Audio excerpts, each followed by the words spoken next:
World War II. We had to find a formula acceptable to all Germans. And reaching this kind of an agreement was very important. The leaders of Great Britain, of France, were talking about the risks of unification. Some members of my Politburo, too, were raising those risks of unification. This was a dangerous and difficult moment, and at this time, the rise of the popular sentiment, the mass sentiment for unification in Germany was very important. And ultimately, on the basis of understanding, we were able to find the formulas, the 2+4 formula, and to prepare the documents that concerned the process of change in Germany itself, and that process went without any interference from other countries, and at the same time, based on that agreement, the problems of overall settlement was also resolved, and the Helsinki process continued, and the problems of borders with the neighboring countries of Europe, all of that was addressed. I must say that all of this was a difficult process. It took a lot of courage, intellect, and humanity on the part of those who took those decisions. We accommodated the wishes of the German nation, and I think that we found a perfect solution to those difficult issues. Previously, such issues, such conflicts had not been decided so perfectly. Well, maybe, the transition in Spain was a good example, but still, even after the death of Franco, there were problems along the way. And so, on behalf of our summit, I would like to congratulate our German friends on this 20th anniversary of the unification of Germany. Our German friends took the opportunity and they've used their chances very well, even though yesterday and before the leaders of this country have also mentioned the need to do a great deal more here in Germany, that a lot of structural changes must be made in East Germany in order to create jobs, etc. There are still differences in the approaches to the social issues. Yes, problems do exist, but who doesn't have problems?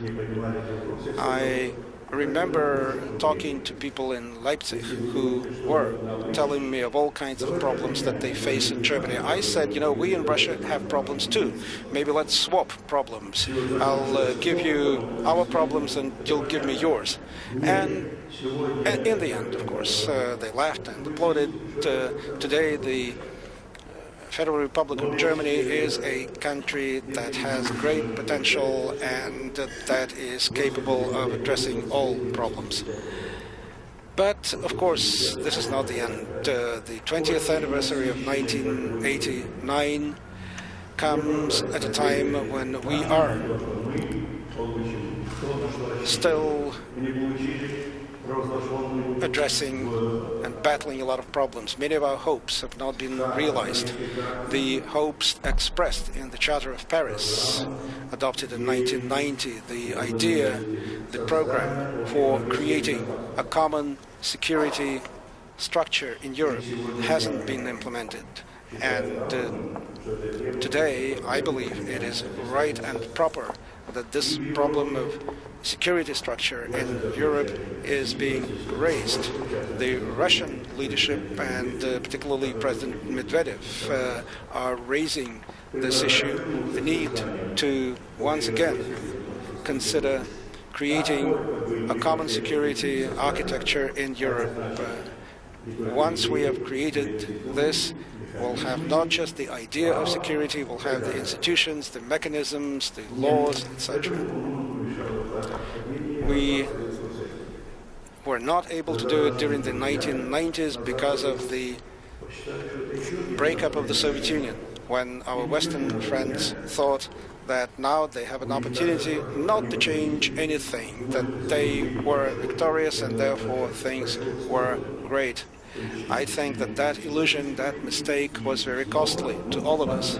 And today we must once again start all over again building a system of security in Europe. I believe that the contribution of the European Union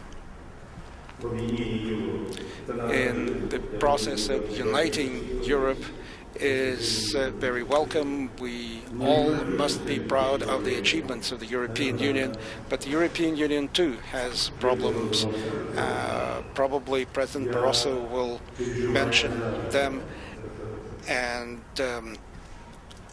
I have been very concerned about this, and I have said many times that in such projects there is always a kind of evolution when you move toward some point of tension.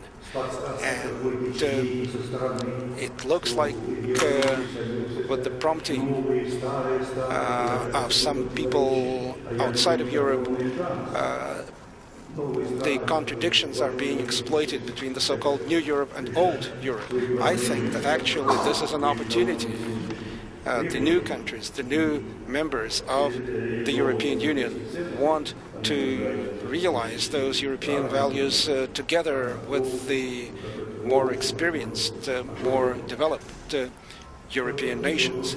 So all of these issues are real, and the European Union hasn't yet decided what kind of Russia it wants to see. If the European Union had decided what kind of Russia it wants to see, that would be a lot better. We have a good relationship. I will not say they're bad, but we need a better relationship between the European Union and Russia, because we are part of a greater Europe, united Europe. We don't yet have a greater united Europe. There is still some fear of Russia in the European Union. I think it's very anachronistic to fear Russia. Russia wants cooperation. It needs cooperation. After the breakup of the Soviet Union, after the enormous changes that we have seen in our country, it's very important for us to have a bubble, fruitful cooperation with the Europeans. So this is one of the problems that we need to address, and I think that we need some kind of an advanced cooperation, advanced partnership that would be a step forward compared to now. If we are able to create a security architecture in Europe, then we will also be able to find a proper role for NATO in Europe, and the concerns with NATO will disappear. A united Europe, I believe, is Europe that will not be based on an anti-Russian or an anti-American basis. It must be a Europe that is together with Russia and with America. This will be the kind of united Europe to move forward here in this continent, and to create a truly peaceful and prosperous Europe. We have to talk about all these issues during these days of celebration of the big event that will continue to influence the global process, and I'm sure that these problems of security will need to be addressed, and the Nobel laureates can do a great deal in order to give expression to the interests of civil society, to the common interest, and to help politicians overcome their problems. As Churchill said, all politicians are thinking only about how to win the next election, but statesmen think about the future. So I think that this is what we need to do, and then we will be able to achieve our goals. Thank you.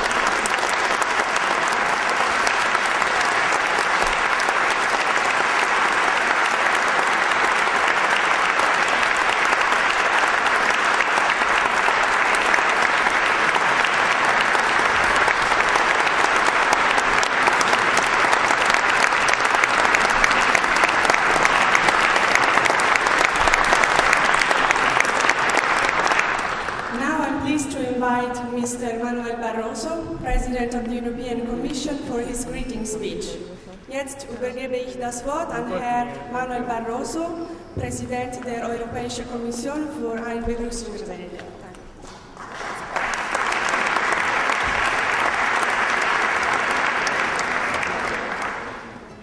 Mr. Chairman of this conference, dear Mikhail Gorbachev, dear co-chairman, dear Walter Veltroni, your honorables, distinguished Nobel Peace Prize winners, excellencies, ladies and gentlemen, I'm delighted and deeply honored to address such an eminent gathering today here in Berlin.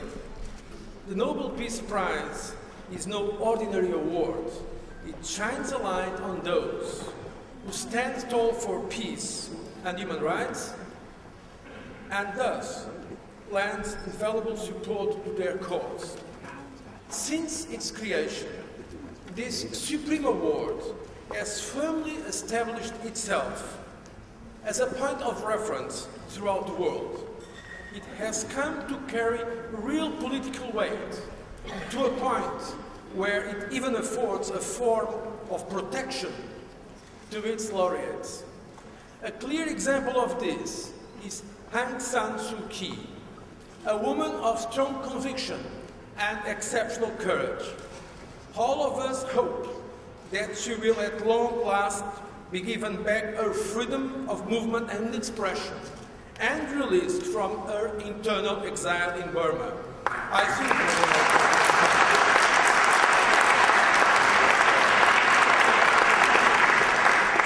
I think you will join me here today in Berlin, sending her deep signal of our support.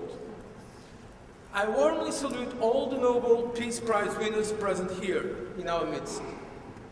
I greatly admire and support their resolve in fighting for human dignity, bringing the peoples of the world closer together and working towards peace. Only yesterday, we have been celebrating the 20th anniversary of the fall of the Berlin Wall. One day later, the world's Nobel Peace Summit in Berlin is sending the political message to the rest of the world. Everything is possible. Nothing is there to stay forever. The desire for freedom and peace will always be stronger than walls, prisons, and dictatorships. Contrary to what the so-called realists say, things are not just as they are. Things are also what we make of them. And if I may, on a personal basis, remember, in the 80s, when people were telling us it will never be possible, a peaceful transition in South Africa, at the end of apartheid, we have seen that it was possible. And I remember the first time I met President de Klerk. He was not yet president. He was at that time a Minister of Education. And my friends in South Africa told me that man will be able to make the transition and support Nelson Mandela for a free, non-racial, democratic South Africa. And it happened. The realists or the cynics were not right.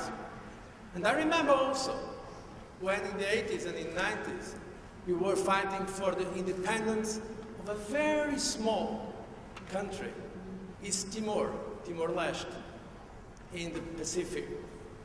And my friend Ramos Horta cannot be today here with us, and others, I was working with them for that. And people, the so-called realists, were telling us it will never be possible. It's against realpolitik, but it was possible. And Timor-Leste, East Timor, became the first independent country of the 21st century. So this shows that it is possible, sometimes, what appears to some as impossible. Having said this, I want to pay today a special tribute to the chair of this summit, Mikhail Gorbachev.